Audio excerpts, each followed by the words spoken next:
Hello everyone, good morning all of you. Welcome to maths solver by Ranjit sir. ध्यान से देखिएगा मेरे भाई लोग, कल हमने प्रीवियस वीडियो में जो है यूक्लिड डिवीजन एल्गोरिथम सीखा था। आज जो है हम एलसीएम एंड एचसीएफ कॉन्सेप्ट को सीखेंगे। दो एक एक्सरसाइज हमारा है क्लास 10th में, तो इसे चलिए ध्यान से देखते हैं और सीखते हैं अच्छी तरीके से। बिल्कुल परेशान नहीं होइएगा, बहुत ही सिंपल तरीका आपको सिखाएंगे। तो आपसे यहाँ पे ये कहा गया कि जैसे एलसीएम निकालना है, एचसीएफ निकालना है, तो आपसे ये कहा गया कि 6 और 10 दो नंबर है। इनका जो है प्राइम फैक्टराइजेशन मेथड के थ्रू जो है आप एलसीएम बताइए। तो प्राइम फैक्टराइजेशन मेथड के थ्रू यदि आपको एलसीएम निकालना है तो 6 का आप क्लास 6 मतलब 4th 5th में देखा होगा। तो 2 3 जा कितना हो गया 6 हो गया, 3 1 जा कितना हो गया 3 हो गया। इसी तरीके से आपने 10 का कर लिया मेरे भाई। 2 5 जा कितना होता है 10 होता है, 5 1 जा कितना होता है 5 होता है। तो अब इस तरीके से प्राइम फैक्टर आप लिखेंगे। प्राइम फैक्टर आपने जैसे लिखा है यहाँ पे ध्यान से देख लीजिए। प्राइम फैक्टर ऑफ 6 जब आप लिखते हैं तो उस पर्टिकुलर केस में जो है आपका क्या हो गया 2 into 3 हो गया। दूसरा आप करेंगे सर जी, तो प्राइम फैक्टर जो है आपका यहाँ पे ध्यान से देख लीजिए। प्राइम फैक्टर ऑफ 10 करेंगे तो 2 into कितना हो गया 5 हो गया। अब यहाँ पे जो कॉमन है ध्यान दीजिए, यदि आप एचसीएफ फाइंड आउट करते हैं, एचसीएफ ऑफ 6, 10 फाइंड आउट करेंगे तो कॉमन नंबर कितना है सर 2 है। तो इस तरीके से आपका एचसीएफ कितना आ गया 2 आ गया। तो 6 और 10 का जो प्राइम मींस एचसीएफ आया वो प्राइम फैक्टराइजेशन मेथड के थ्रू वो 2 आया। ठीक इसी तरीके से जो है सर अगला भी ध्यान से देखें। यदि मान लीजिए सपोज आपका एलसीएम निकालते हैं तो एलसीएम आपका 6, 10 का क्या होगा सर, जो कॉमन होता है उसे 1 टाइम्स राइट डाउन करते हैं, बाकी रिमेनिंग टर्म जो होता है उसे आगे के लीस्ट नंबर का क्या करते हैं मल्टीपल कर देते हैं। तो 2 3 जा कितना हो गया देखिए ध्यान से। 2 आपका कॉमन था तो उसे 1 टाइम लिखेंगे। इसके बाद जो आपका कॉमन नहीं है लेकिन फिर भी वो मल्टीपल में राइट डाउन हो जाता है, तो 3 into क्या हो गया सर 5 हो गया। तो इस तरह 2 3 6 5 का कितना हो गया 30 आपका आ गया। तो 6 और 10 का जो एलसीएम होता है वो 30 मींस ऐसे याद रखना कि जो भी गिवन आपका नंबर्स होता है उसका फर्स्ट कॉमन मल्टीपल ही क्या होता है एलसीएम कहलाता है। फर्स्ट कॉमन मल्टीपल ही जो होता है मतलब कि आपको गिवन नंबर की मींस एलसीएम ये जो है आपका ऐसे आप ध्यान रखिएगा मेरे भैया लोग, आपसे निवेदन है कि आपको जो है जो फर्स्ट कॉमन मल्टीपल मतलब 6 और 10 मतलब first common multiple of 6 and 10 is called LCM of given numbers. आगे बस समझ में। तो 6 और 10 का जो बेसिकली फर्स्ट कॉमन मल्टीपल वो 30 है। 30 इज द क्या है एलसीएम ऑफ दैट नंबर। आगे बस समझ में। तो कोई भी नंबर आपको गिवन हो और यदि आपसे कहा जाए एलसीएम क्या होगा तो आपके अपने माइंड में जो है इमेजिन करें, फाइंड आउट कर लेंगे फर्स्ट कॉमन मल्टीपल। जो फर्स्ट कॉमन मल्टीपल होगा that is the LCM of that given numbers. आगे बस समझ मेरे भाई बोलो क्लियर हो गया। ठीक है, तो इसे बहुत ही सिंपल सा अब यहाँ से हम आपको कुछ एक फार्मूला सिखाने वाले हैं। ध्यान से देखिएगा मेरे भाई, बहुत ही सिंपल सा। यहाँ पे आपके पास दो नंबर थे सर, क्या थे दो नंबर 6 and 10। ये मैंने 6 into 10 को मल्टीप्लाई किया तो और फिर इसके बाद 6 into 10 को क्या किया मल्टीप्लाई किया सर, कितना आ गया 60 आ गया। जो हमारे पास एलसीएम और एचसीएफ आए हैं जरा उनको मल्टीप्लाई करिए। एलसीएम इनटू एचसीएफ आप मल्टीप्लाई करें। यदि आप यहाँ पे देखें सर 2 है और वहाँ पे क्या 30 है, सर 2 मतलब 30 इंटू कितना हो गया एलसीएम 30 है और एचसीएफ हमारे पास 2 है, देखिए कितना आ गया 60। तो देखिए सर जी आपका जो दो नंबर गिवन थे लेट कर लेते हैं, दोनों नंबर क्या है एक n1 है और एक क्या है n2 है। यदि ये एक नंबर हमारा n1 है दूसरा नंबर हमारा n2 है और इसके बाद जो है एलसीएम और एचसीएफ दोनों का प्रोडक्ट कर रहे हैं, तो आप देख लो कि n1 into n2 जो है इक्वल टू क्या हो रहा है l2 मतलब अकॉर्डिंग टू दैट सिचुएशन आप देख रहे हैं कि अकॉर्डिंग टू दैट सिचुएशन जो है आप देख रहे हैं कि बेसिकली n1 into n2 जो है बराबर किसकी हो रहा है एलसीएम into किसकी हो रहा है एचसीएफ हो रहा है। मींस यहां से एक फार्मूला के सामने बन गया कि प्रोडक्ट ऑफ टू नंबर्स जो होता है इक्वल टू क्या होता है मेरे भाई एलसीएम इनटू एचसीएफ के क्या होता है बराबर होता है। तो इस तरीके से प्रोडक्ट ऑफ टू नंबर ध्यान दीजिए कि product of two numbers is equal to क्या होगा एलसीएम इनटू एचसीएफ हो जाएगा। बोलो बात समझ में आ गई। तो इस तरीके से आपके पास क्या एक फार्मूला जनरेट हो गया कि जो है ये आपको दो नंबर दिए गए हैं और उनमें से एक एलसीएम दिया गया है और एक एचसीएफ फाइंड आउट करना है, तो आप डायरेक्ट निकाल सकते हैं इस फार्मूले के तौर पे दोनों नंबर का क्या करेंगे प्रोडक्ट कर देंगे और प्रोडक्ट करने के बाद क्या करेंगे एलसीएम इनटू एचसीएफ कर देंगे। एलसीएम गिवन होगा तो उन दोनों प्रोडक्ट आप जो नंबर ऑब्टेन होगा उसको एलसीएम से क्या कर देंगे डिवाइड कर देंगे, दैट कैन ऑब्टेन एचसीएफ। बोलो बात समझ में आ गया मेरे भाई क्लियर। तो इस तरीके से आराम से क्या है आप न्यूमेरिकल को क्या कर सकते हैं फाइंड आउट कर सकते हैं। बस आप ध्यान से देखते जाइए और सीखते जाइए समझते जाइए, बिल्कुल सिंपल सा है। चलिए अनदर क्वेश्चन देखते हैं, ये समझ में आगे होगा आपको कॉन्सेप्ट क्लियर बिल्कुल। तो अगला क्वेश्चन देखते हैं, एक अनदर कॉन्सेप्ट सीखते हैं इसी पे, क्या वो उस पे पॉसिबल होगा या फिर नहीं होगा। ठीक है, चलिए ध्यान से देखिएगा। मींस आपसे ये कहा गया क्वेश्चन और कर लेते हैं इसी चीज पे। आपके पास जैसे मान लीजिए सपोज एग्जांपल नंबर 2 लेते हैं, मान लीजिए सपोज एक आपके पास 18 है एक अनदर आपका 24 है। ये अब इनका जो है बेसिकली क्या निकालना है एलसीएम एंड एचसीएफ आपको मींस फाइंड आउट करना है। LCM LCM and HCF find out करना। प्राइम फैक्टराइजेशन मेथड अगेन सिखाना चाह रहा हूं आपको। 18 है उसी फार्मूले को वेरीफाई करेंगे कि प्रोडक्ट ऑफ टू नंबर जो होता है equal to LCM into HCF होता है। तो आपके पास 18 है तो 18 का प्राइम इवन नंबर है तो 2 9 जा 18 हो गया, 3 3 जा कितना हो गया 9 हो गया, 3 1 जा कितना हो गया 3 हो गया। तो इस तरीके से प्राइम फैक्टर जो मेरे भाई आपके पास आ गया, प्राइम फैक्टर ऑफ 18 आप देखिए तो क्या आ गया 2 × 3 × कितना आ गया 3 आ गया। ठीक इसी तरीके से 24 है मेरे भाई, तो 24 का जब आप करेंगे तो इस तरीके से इवन नंबर है तो 2 1 जा 2 हो गया, 2 2 जा कितना हो गया 4 हो गया, 2 6 जा कितना हो गया 12 हो गया, 2 3 जा कितना हो गया 6 हो गया एंड 3 1 जा कितना हो गया 3 हो गया। तो इस तरीके से जो है मेरे भाई लोग प्राइम फैक्टर जो आपके पास आ गया, प्राइम फैक्टर ऑफ 24 जो ऑब्टेन हुआ वो आपका क्या हो गया 2 × 2 × 2 × कितना आ गया 3 आ गया। अब यहाँ से जो है हमें क्या निकालना है, LCM and HCF find out करना। क्या निकालना है, एलसीएम एंड एचसीएफ। जरा दर्शन करें तो एलसीएम आपका जो है 18 एंड 24 का जो है देखिए ध्यान से, एलसीएम जब आप फाइंड आउट करेंगे देखिए 2 एक कॉमन आपका है, ठीक है, हाईएस्ट कॉमन देखा जाता है इसमें एक तरीके से, देखिए ध्यान से लिस्ट है, एक कॉमन ये हो गया मल्टीप्लाई लिख लीजिए 2। अब इसके बाद जो है 2 रिमेनिंग रहेंगे तो वो भी आपका क्या होगा मल्टीपल में जाएगा।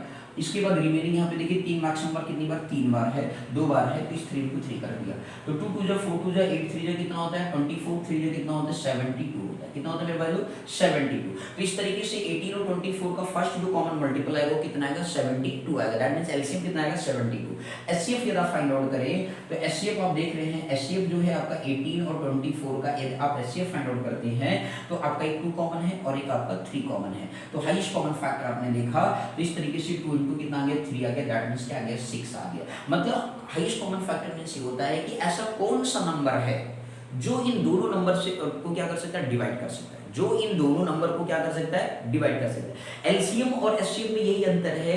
एलसीएम मींस होता है मतलब कि जो गिवन नंबर होते हैं ऐसा कौन सा नंबर होता है कि दिए हुए नंबर से डिवाइड हो जाए, और एचसीएफ में क्या होता है कि ऐसा कौन सा नंबर है जो दिए हुए नंबर को डिवाइड कर दे। आगे बस समझ, यही दोनों में अंतर है। मतलब आपने क्या किया, एलसीएम में आपको ये बताएंगे कि जो दिया हुआ नंबर होता है, मतलब ऐसा नंबर, एलसीएम मींस है ऐसा नंबर जो इन दोनों नंबर से क्या हो जाए डिवाइड हो जाए। आगे बस समझ में। और एचसीएफ में क्या होता है, ऐसा नंबर जो इन दोनों नंबर को क्या करे, जो दिए हुए नंबर है उनको डिवाइड कर दे। एक नया कॉन्सेप्ट आपके लिए बना दिया। बोलो बस समझ में आ गया कि ठीक। तो इस तरीके से कहने का मतलब, अब ये हम कॉन्सेप्ट लगाए n1 × n2 करते हैं, ध्यान दीजिएगा। n1 × n2 बराबर क्या करते हैं, एलसीएम × एचसीएफ करते हैं, चेक करते हैं क्या वेरीफाई करेगा या नहीं करेगा। n1 आपके पास कितना सर 18 है, n2 देखिए सर कितना है आपके पास, यदि आप 18 हो गया इनटू n2 यदि आप यहाँ पे देखेंगे सर जी n2, हाँ सॉरी n2 आपके पास कितना है 24 है सर, ठीक। एलसीएम आपके पास कितना है 72 आया और एचसीएफ कितना है सर 6 है। सॉल्व करिए। 18 का टेबल 4 बार पढ़ते होंगे तो हमारे ख्याल से 72 आता है। 18 का टेबल यदि आप 2 बार पढ़ते हैं तो 36 आता है। 36 में आपने 7 जोड़ दिया तो 43 हो गया। कितना हो गया मेरे भाई 43 हो गया। ठीक इसी तरीके से आप यहाँ पर 6 में कितना होता है 12 होता है, 6 7 कितना होता है 42 होता है, प्लस कैरी 1 जोड़ दिया तो कितना है 43। देखिए आपका यहाँ पे भी हमारा क्या हो गया वेरीफाई हो गया। मतलब ये जो हमने फॉर्म बनाया कि प्रोडक्ट ऑफ टू नंबर्स जो होता है वो इक्वल होता है एलसीएम इनटू क्या होता है एचसीएफ के बराबर होता है। तो हेंस आपका क्या हो गया वेरीफाई हुआ। बोलो ये फार्मूला मतलब हमारा क्या हो गया, ये जो फॉर्म बनाया गया वो क्या हो गया वेरीफाई हो गया। बोलो बस समझ में आ गया कि नहीं, कितना सिंपल सा कॉन्सेप्ट आपके लिए बनाया गया। क्या अब इसी चीज को हम ये देखते हैं, क्या मान लीजिए सपोज 3 नंबर दिए गए हैं तो क्या ये एलसीएम इनटू एचसीएफ के बराबर होगा या नहीं होगा, या केवल ये फार्मूला 2 के लिए ही सुटेबल होता है, एक बार चेक करके देखते हैं। चलिए ठीक है ना, तो आप इसे नोट डाउन कर लीजिए अच्छे से। ठीक, चलिए आगे बढ़ेंगे। फिर नेक्स्ट देखिए एग्जाम्पल एक और सिखाते हैं आपको।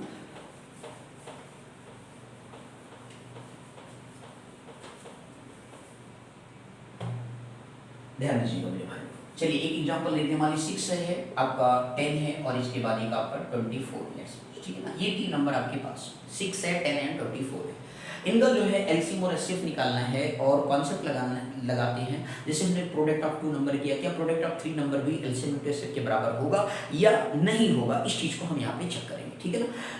आपने देखा कि भाई 2 के लिए तो कर रहा है सर, तो प्रोडक्ट ऑफ 2 नंबर बराबर एलसीएम इनटू एचसीएफ, तो क्या प्रोडक्ट ऑफ 3 नंबर भी एलसीएम इनटू एचसीएफ के बराबर होगा या नहीं होगा, तो एक बार जस्टिफाई कर लेते हैं। ठीक है ना। तो चलिए ध्यान दीजिएगा। 6 है, आपने 2 3 जा कितना हो गया 6 हो गया, 3 1 जा कितना हो गया 3 हो गया।